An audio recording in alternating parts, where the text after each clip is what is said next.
आज का जो टॉपिक है वो क्या बताने जा रहे हैं, वो अलजेब्रा ऑफ मैट्रिक्स क्लास 12 का है, क्लास 12 का और सीबीएसई का है। ठीक है, इस वीडियो में सारा कुछ बताएंगे कि मैट्रिक्स किसे कहते हैं, मैट्रिक्स के कितने टाइप्स होते हैं, मैट्रिक्स का कितने मेथड होते हैं ऑपरेशन करने का। तो सारा कुछ जो है वीडियोस बाय वीडियोस आता रहेगा, सारा कुछ डिस्कस होता जाएगा। आपको बस इस चैनल में बने रहे ताकि आप यहाँ से कुछ समझ के जाए। यदि आप बिगनर है तो वीडियो आप ही के लिए है, क्योंकि मैं स्टार्ट करने जा रहा हूँ फ्रॉम बेसिक लेवल से। ठीक है, तो चलिए स्टार्ट करते बिना कुछ देरी कम। चलिए स्टार्ट करते हैं। लिस्ट ऑफ टॉपिक क्या क्या पढ़ने जा रहे हैं। ठीक है, तो क्या क्या पढ़ेंगे इस वीडियोस में, देखिए। इंट्रोडक्शन ऑफ मैट्रिक्स, ठीक है, पहले तो इंट्रोडक्शन हो गया। सेकंड क्या है, टाइप्स ऑफ मैट्रिक्स, मैट्रिक्स कितने टाइप्स के होते हैं वो सारा कुछ होगा। इक्वलिटी ऑफ मैट्रिक्स, मैट्रिक्स का इक्वलिटी के बारे में डिस्कस करेंगे। Addition of matrix, multiplication of matrix by a scalar, ये टॉपिक है, ये डिस्कस होगा। सब्ट्रैक्शन, कैसे दो मैट्रिक्स को सब्ट्रैक्ट कैसे किया जाता है। फिर मल्टीप्लीकेशन होता है मोस्ट इंपॉर्टेंट टॉपिक, मल्टीप्लीकेशन कैसे करते हैं दो मैट्रिक्स के बीच में। ठीक है, ट्रांसपोज कैसे होता है, एक मैट्रिक्स है उसका ट्रांसपोज निकालना है। ठीक है, उसके बाद symmetric and skew symmetric matrix क्या होता है।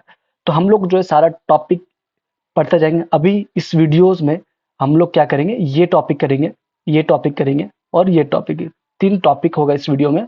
और उसके बाद जो फर्दर वीडियो आएगा वो एडिशन मल्टीप्लीकेशन से फिर स्टार्ट होगा। तो फिर स्टार्ट करते हैं इंट्रोडक्शन की तरफ, कि इंट्रोडक्शन ऑफ मैट्रिक्स, मैट्रिक्स का इंट्रोडक्शन क्या होता है। यदि आप बिगनर है, ठीक है, तो और अच्छे समझ में आएगा, क्योंकि आप फर्स्ट टाइम है, हमको अच्छा लगेगा बताने में। ठीक है, तो देखिए मैट्रिक्स क्या होता है उसके बारे में डिस्कस करें। सपोज कीजिए एक एक रेक्टेंगुलर शेप का है, ठीक है, रेक्टेंगुलर शेप का है। पहले पहले हम एक बार पढ़ लेते हैं क्या है ये। A set of M N numbers arrange in the form of rectangular array of M rows of N columns is called an M cross N matrix. क्या मतलब हुआ, कि मतलब ये हुआ कि ये रेक्टेंगुलर फॉर्म में होगा। सबसे पहले क्या है, ये रेक्टेंगुलर फॉर्म में होगा। ठीक है, इसका डायमेंशन होगा, डायमेंशन होगा, डायमेंशन समझ में आ रहा होगा कि 3x2, 2x2, 4x2, ये सब डायमेंशन होता है। ठीक है, तो पहला वाला जो होता है उसको रो कहते हैं, और जो सेकंड वाला है वो कॉलम है। परफेक्ट, यहाँ तक तो कोई दिक्कत नहीं है। ठीक है, तो अब बता दे रो किसको कहते हैं। ये इसको रो कहते हैं, ये रो हो गया। ठीक है, और ये जो है ये कॉलम हो गया, ये आपका कॉलम हो गया।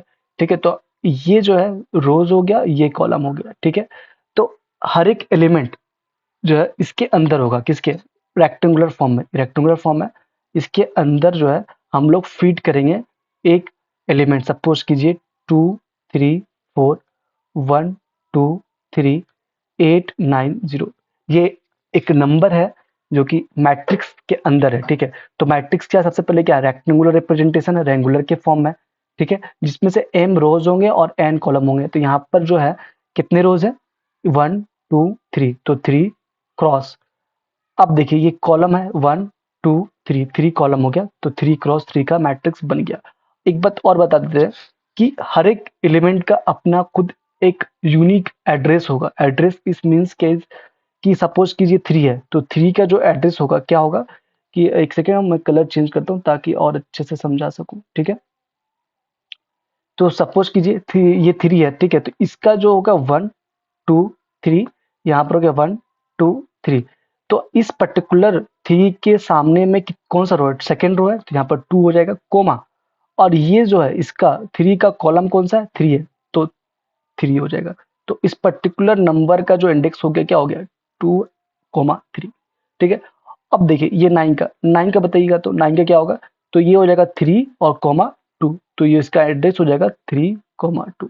ठीक है, आप हमें कमेंट बॉक्स में लिख के बताइए कि 4 का इंडेक्स क्या होगा। ठीक है, हम इसको लाइक भी करेंगे जो इसको कमेंट करेगा। ठीक है, तो आपको फिगर आउट कर रहे होंगे कि मैट्रिक्स क्या होता है। मैट्रिक्स एक रेक्टेंगुलर फॉर्म में होता है और उसके अंदर एक एलिमेंट होता है। एलिमेंट चाहे वो रियल हो सकता है, ठीक है, या फिर इमेजिनरी हो सकता है। ठीक है, कुछ भी हो सकता है दोनों में से, रियल भी हो सकता है, इमेजिनरी। और इस ऑर्डर में होता है कि रोज वाइज कॉलम वाइज अरेंज होता है। ये जो है इसमें किसमें रोज है, ये सब रोज है, ये कॉलम है। ठीक है, तो इस तरह से अरेंज होता है। 2 4 5 6 7 एक रिप्रेजेंटेशन हो गया रेक्टेंगल के अंदर, सारा एलिमेंट रिप्रेजेंट कर दिए, जिसमें से एन एम रोज होगा और एन कॉलम्स होंगे, और इसको कहेंगे एम क्रॉस एन मैट्रिक्स कहेंगे। ठीक है, इस तरह से रिप्रेजेंटेशन होता है। अब एग्जाम्पल भी बता दिए, आपको बहुत अच्छे समझ में आ रहा होगा। अब चलते हैं अगला टॉपिक की तरफ। टाइप ऑफ मैट्रिक्स, ठीक है। तो चलिए स्टार्ट करते हैं। पहला क्या है, रो मैट्रिक्स के बारे में पढ़ेंगे। उसके बाद क्या है, कॉलम मैट्रिक्स है।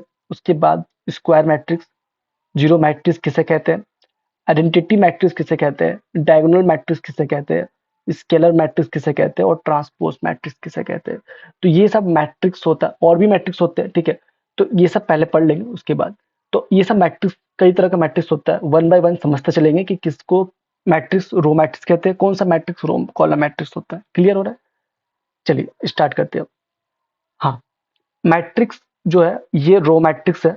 तो रो मैट्रिक्स कैसे होता है, देखिए, matrix which only one row, जिसका वन रो होता है वो क्या होता है, आपका रो मैट्रिक्स होता है। सपोज कीजिए एग्जांपल दे रखा है 2 3 1, इसमें ओनली वन रो है, वन रो है, इसका मतलब क्या हुआ, ये आपका रो मैट्रिक्स हो गया, ठीक है।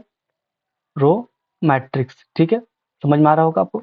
अब आप कॉलम मैट्रिक्स के बारे में पढ़ेंगे। तो कॉलम मैट्रिक्स क्या होता है, तो कॉलम मैट्रिक्स जिसका सिंगल कॉलम होता है, एक कॉलम बना दीजिए जिसमें से 1 2 3 कर दीजिए, ये आपका क्या हो गया, कॉलम मैट्रिक्स, क्योंकि वन कॉलम है इसकी वजह से, ठीक है। उसका स्क्वायर मैट्रिक्स, हाँ, स्क्वायर मैट्रिक्स क्या होता है, आपको बताया डायमेंशन होता है इसमें m क्रॉस n होता है, ठीक है। जब डायमेंशन इक्वल हो जाए, मतलब 2 क्रॉस 2, 3 क्रॉस 3, तो ये नंबर ऑफ रोज और नंबर ऑफ कॉलम यदि सेम हो जाए, तो दैट मैट्रिक्स जो है वो आपका स्क्वायर मैट्रिक्स कहलाता है, ठीक है। समझ में आ रहा है को? अब चलते हैं अगला टॉपिक की तरफ, जीरो मैट्रिक्स किसे कहते हैं। आपको देख के समझ में आ रहा है एग्जाम्पल कि जीरो मैट्रिक्स किसे कहते हैं। जीरो मैट्रिक्स उसे कहते हैं जिसमें सारा एंट्रीज जो है वो जीरो होता है। सपोज कीजिए 2 क्रॉस 2 का है, ठीक है, इसमें सारा मैट्रिक्स क्या है, जो एलिमेंट है वो जीरो है, तो ये क्या हो गया, जीरो मैट्रिक्स हो गया, ठीक है। क्लियर हो रहा है? अब आता है identity matrix. Identity matrix suppose कीजिए जब हम लोग रियल नंबर के बारे में बात करते हैं, तो वहां पर जो है जीरो होता है, ठीक है, तो वो जीरो इसके इक्वल है, ठीक है। आइडेंटिटी का मतलब होता है रियल, मतलब जो हम लोग रियल नंबर के बारे में बात किया जाए, तो वो नंबर जिसको मल्टीप्लाई करने के बाद वो खुद नंबर आ जाए। सपोज कीजिए 3 × 1 है, तो वो क्या हो गया, 3 हो गया।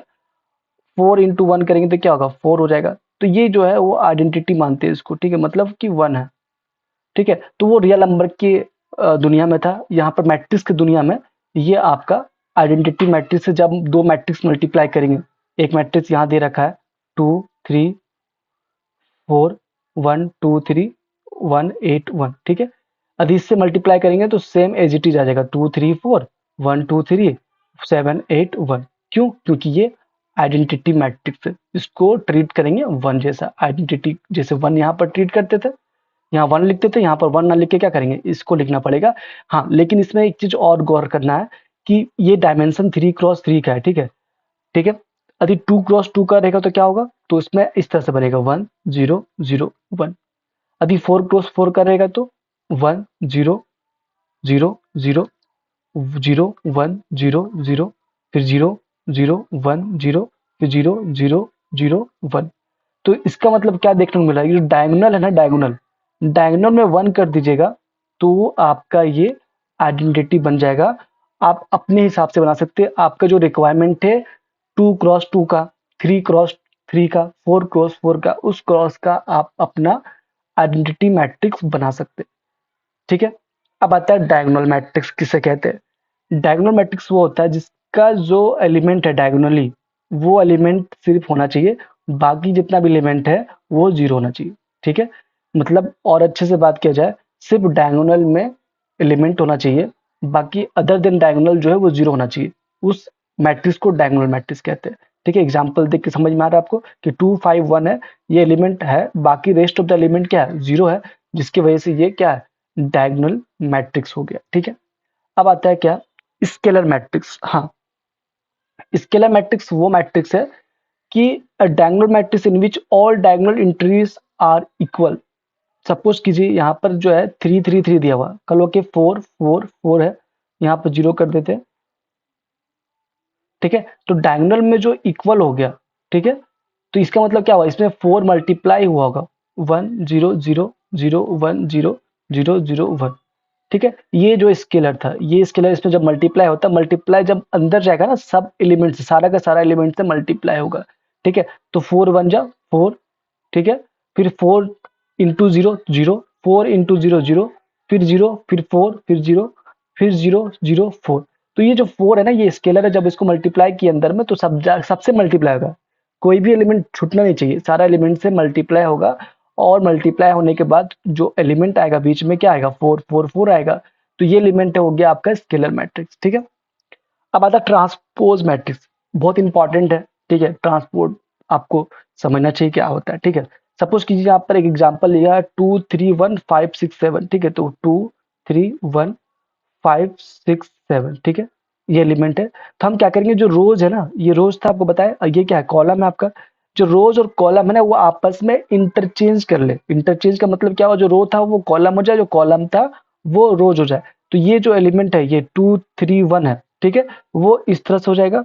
और जो 5 6 7 है वो इस तरह से हो जाएगा, ठीक है। तो अब इसको लिखने जा रहे हैं। तो जो 2 3 1 था, तो 2 3 1 इस तरह से लिखा जाएगा। और 5 6 7 है, तो 5 6 7 इस तरह से लिखा जाएगा। तो ये आपका क्या हो गया, ट्रांसपोज हो गया। एक और क्वेश्चन करते हैं ताकि आपका क्लियरिटी और हो जाए। 2 1 3 है, और आपका 8 1 0 हो गया, और 5 2 8, ठीक है, ये नंबर है। इसको हमको निकालना है ट्रांसपोज। ट्रांसपोज का जो सिंबल होता है टी से यहाँ पर दे सकते हैं, ताकि ये ट्रांसपोज का सिंबल होता है। अब क्या होगा, ये कि जो रोज था, अब वो किस में जाएगा, कॉलम में जाएगा। तो 2 1 3, तो 2 1 3 इस तरह से लिखेंगे। फिर जो रोज था वो कॉलम में आएगा, तो कॉलम में आएगा तो 8 1 0 हो जाएगा। फिर 5 2 8 है, तो 5 2 8 ये आ जाएगा आपका। ये इसका ट्रांसपोज है, ठीक है, इसको कहते हैं ट्रांसपोज मैट्रिक्स, ठीक है, क्लियर हो रहा है। अब आता है नल मैट्रिक्स। नल मैट्रिक्स किसे कहते हैं? A null matrix, also known as zero matrix or a matrix of all zeros, is a matrix where all of its entries are zero. It is denoted by the symbol zero. ठीक है, समझ में आ रहा कि जितना भी element होगा इसके अंदर, वो चाहे m क्रॉस n का हो, ठीक है, इसके सारा एलिमेंट यदि जीरो हो जाता है, ठीक है, जीरो हो जाता है, तो ये इस मैट्रिक्स को कहेंगे क्या, नल मैट्रिक्स कहेंगे। क्लियर हो रहा है? बहुत सिंपल है कि सारा एलिमेंट जीरो हो जाए, उसको क्या कहेंगे, नल मैट्रिक्स। उसको रिप्रेजेंट कैसे करते हैं, इस तरह से, ठीक है। अब आता है इक्वालिटी ऑफ मैट्रिक्स। तो ये खत्म हो गया आपका, इंट्रोडक्शन खत्म हो गया। सेकंड था आपका टाइप्स ऑफ मैट्रिक्स, और थर्ड है आपका इक्वालिटी ऑफ मैट्रिक्स। अब इक्वालिटी का नाम सुन के समझ में आ रहा है कि दो मैट्रिक्स इक्वल करना। तो अब देखिए इक्वल कब होगा, ये भी कुछ कंडीशन होता है, उसके बारे में डिस्कस करने जा रहे हैं। टू मैट्रिक्स, टू मैट्रिक्सेस ए, एक दिया हुआ ए और सेकेंड दिया हुआ बी, ठीक है, ये दो मैट्रिक्स मेरे पास है, ठीक। ये दो मैट्रिक्स जो है इक्वल कब होंगे उसके बारे में डिस्कस कर रहे हैं। तो यहाँ सपोज कीजिए एलिमेंट ए है और एलिमेंट बी है यहाँ पर, ठीक है, और इसका इंडेक्स है आई जे, और इसका भी इंडेक्स है आई जे, ठीक है, और एम क्रॉस एन जो इसका डायमेंशन है, ठीक है, और इसका भी जो है आर क्रॉस एस का डायमेंशन है, ठीक है, डायमेंशन है, ठीक है। अब स्टेटमेंट पढ़ते हैं फिर आपको डिस्कस कर ले रहे, ठीक है। अब बोल रहा है कि टू मैट्रिक्स, एक मैट्रिक्स ये हो गया और एक मैट्रिक्स ये हो गया, are equal, are equal if कब होगा, जब एम जो होगा वो आर की इक्वल होगा। मतलब क्या, नंबर ऑफ रोज इन ए में जो रोज होंगे और बी के जो रोज में होंगे वो इक्वल हो जाए, तो ठीक है, पहला कंडीशन ये हुआ। मतलब कि जो एम का जो वैल्यू है और जो आर का जो वैल्यू है, ये आपस में क्या होना चाहिए, ये इक्वल हो जाना चाहिए, ठीक है। अब देखिए, अब बोल रहा है कि एन और एस इक्वल होना चाहिए। एन क्या मेरा, ये एन है और ये मेरा एस है, ठीक है, ये दोनों भी इक्वल होना चाहिए, ये दोनों भी इक्वल भी होना चाहिए। तो ये लिखा हुआ नंबर ऑफ कॉलम जो होगा और जो नंबर ऑफ कॉलम बी में होगा वो इक्वल होना चाहिए, ठीक है। सेकंड पॉइंट ये था, पहला पॉइंट हो गया, सेकंड पॉइंट हो गया। अब थर्ड पॉइंट सुनिए कि ए आई जे और बी आई जे जो है वो इक्वल होना चाहिए हर एक इंडेक्स के लिए। तो समझ में आ ही गया होगा आपको कि इसमें ऑर्डर भी सेम होना चाहिए, और ऑर्डर के अंदर मतलब कि मैट्रिक्स के अंदर जो एलिमेंट होंगे वो एलिमेंट भी इक्वल होना चाहिए, ठीक है। सपोज कीजिए एग्जांपल दे रहा है आपको कि for example consider the following matrix. ये जो आपके पास एक मैट्रिक्स है जिसके अंदर 2 है, 3 है, 4 है, 5 है, 6 है, 7 है, ठीक है। अब मैट्रिक्स बी है, इसके एलिमेंट एज इट इज जो है, एज इज इट इज जो है आपका एलिमेंट इसके अंदर है, दोनों सेम है। तो ये आपका इक्वल मैट्रिक्स हो गया, क्योंकि इसका इसका डायमेंशन भी सेम है। क्यों? क्योंकि इसका 2 क्रॉस 2, 2 क्रॉस 3 है ये वाला का, और ये वाला का 2 क्रॉस 3 है, दोनों का एलिमेंट भी सेम है। तो इस ऐसा मैट्रिक्स को हम लोग क्या कहेंगे, इक्वल मैट्रिक्स, ठीक है। के बाद ये क्वेश्चन बेस्ड ऑन एक्सरसाइज 5.1, ये हम लोग बेसिकली किससे कराएंगे, हम आर डी शर्मा से कराएंगे, ठीक है, आर डी शर्मा से क्वेश्चन कराएंगे और प्लस एनसीईआरटी का, ठीक है, एनसीईआरटी का भी क्वेश्चन। अब अगला वीडियो में क्या करेंगे, कुछ क्वेश्चन होगा बेस्ड ऑन एक्सरसाइज 5.1 से बेस्ड, ठीक है। आई होप इस वीडियो आपको समझ में आया होगा। यदि कहीं डाउट रह रहा है तो आप हमें चैट बॉक्स मतलब कमेंट बॉक्स में आप हमें मैसेज कीजिए, मैं डेफिनेटली आपको हेल्प करूंगा, ठीक है। आपको अच्छा लगा इसको जरूर लाइक कीजिएगा, सब्सक्राइब कीजिएगा और अपने फ्रेंड्स में शेयर करें ताकि वो भी यहाँ से कुछ समझ के जाए। थैंक